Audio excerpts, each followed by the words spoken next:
As the sun was rising in the distance, she heard light gunfire. Then there was a break over the encrypted radio they'd dropped off to her. "That's our cue.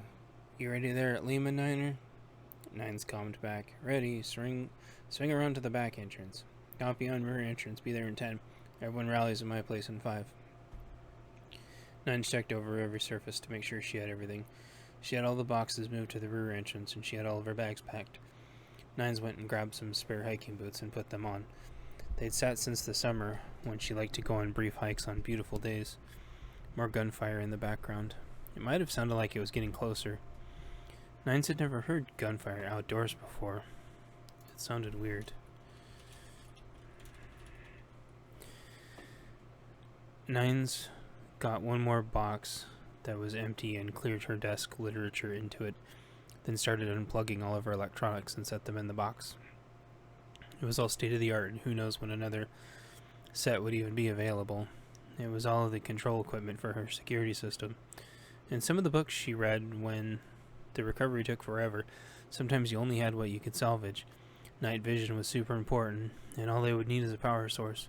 It was an amazing force multiplier, as the literature told her. What had given her peace of mind prior to the collapse could potentially be a lifesaver in the coming years.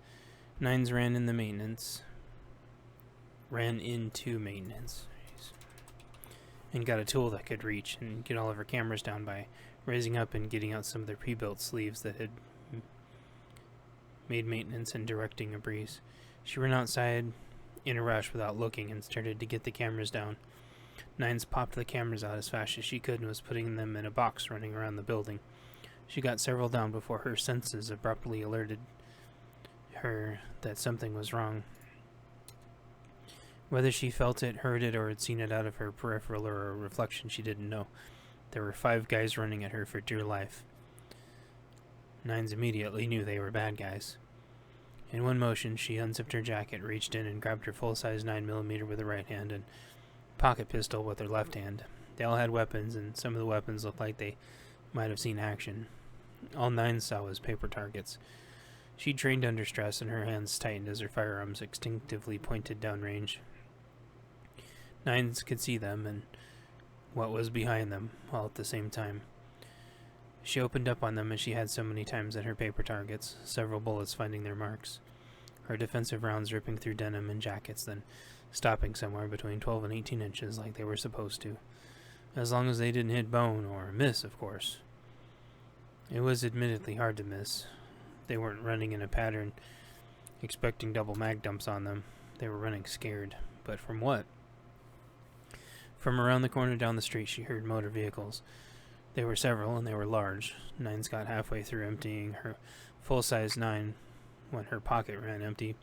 She put it in her pocket, grabbed a fresh mag as her full-size ran dry. 2 were down, and several were still running at her. She slammed her new bag in, hit her slide release, punched it with both hands, and stopped the other 3 in their tracks, the third falling only feet in front of her. All alive, but they wouldn't be for long. She yelled the only thing she could think for some reason. "I want to see your hands!" She got on her radio. "I have 5 down. They were running from you guys. They aren't with me." Nines knew she couldn't hold her pistol on them for long. She either had to get out of there or put them all out.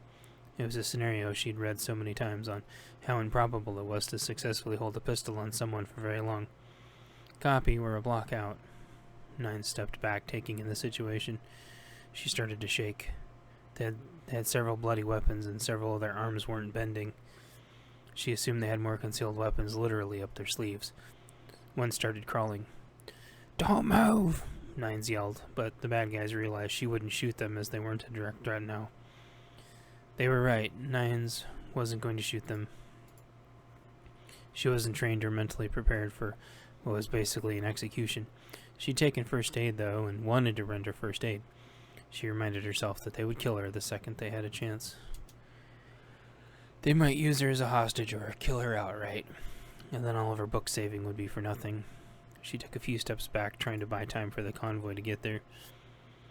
They would know what to do. It gave her last-ditch ideas. They were visibly starting to get mad and pull themselves together as adrenaline kicked in.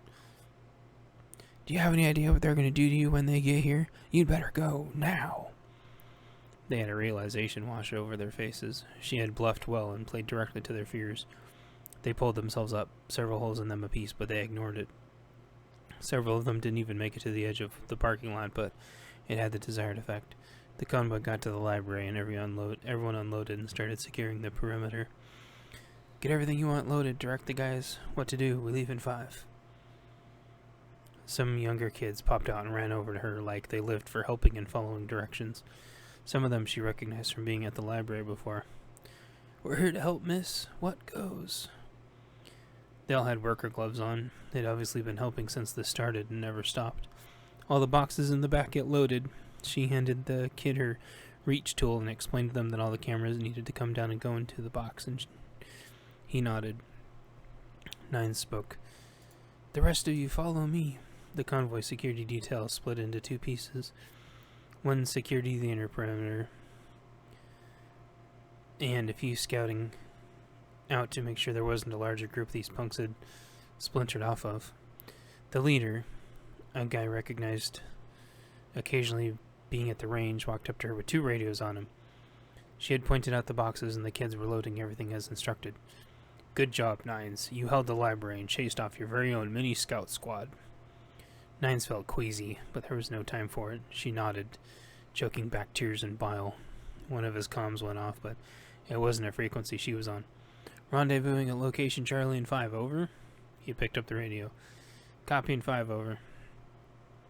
He picked up the other radio. We got 2 minutes to bring it in. Let's go. Nines asked, what's going to happen to those kids that rushed me? Her knee started to get weak. He nodded to her. Let's get you sat down in a rig. Those punks are running back to a larger group about 6 blocks away. Hopefully we stung them bad enough they'll think twice. They saw a bunch of us in different places, so they don't know our numbers. They can't count worth crap. They'll eventually come back with absolutely overwhelming odds. That's why we're leaving. It could be a few hours, it could be a week. It isn't worth the risk. We're regrouping. He escorted Nines to a 4x4 and had her sit in the back. He went and found her bags and brought them special directly to her. With everything loaded, they shut the library up. Not that it would do any good with nobody to protect it, but at least the most important books were hopefully out. She buckled herself in, but was zoned out. He put a blanket over her, got back up front, and away they drove in their convoy. She was already passed out.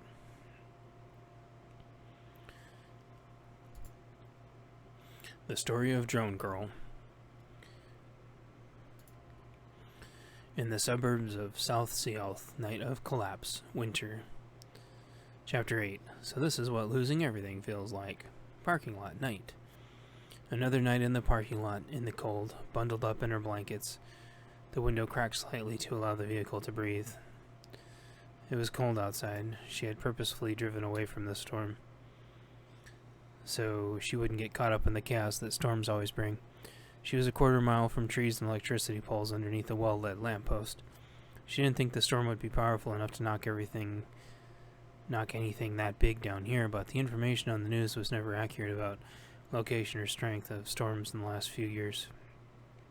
She had enough food to last months in her semi. It had a sleeper cab. It blended in well with the other truckers that parked in parking lots for the night. It was a stark contrast to the RVs that parked that sometimes got chased out. She never did, however, although she did switch parking lots every other night. She had a routine that she followed, knowing which parking lots were tolerant to the truckers and which were not. She talked to other truckers on Cebu who all called her Drone Girl. The moniker had become so synonymous with her that she gave up using up her old name months ago. The other truckers treated her kindly and didn't feel like she was hogging their lanes because she wasn't actually bidding on transportation logistics. She was simply houseless, and this was her home. She had, after all, lost everything. No address, no mail, no family, no cats. It was all gone. She had a little job working at Radio Crash until, like everything else, it got wiped out and never replaced. Drone Girl had been moonlighting on the side, taking drone footage of whatever people needed, and made her $100 here and $100 there. People could compile the footage and make cool promo videos or whatever it was they wanted to do. She'd been able to save because she'd already been living in a car for months. The bank had stolen her house like they had so many others. Foreclosures were a death knell for credit. Renting. And all around never having a place of your own to live in ever again. That's how she originally learned of everyone homeless using parking lots to spend the night. Of course, it didn't take long before corporations took over drone footage and ran all the small folks out of business.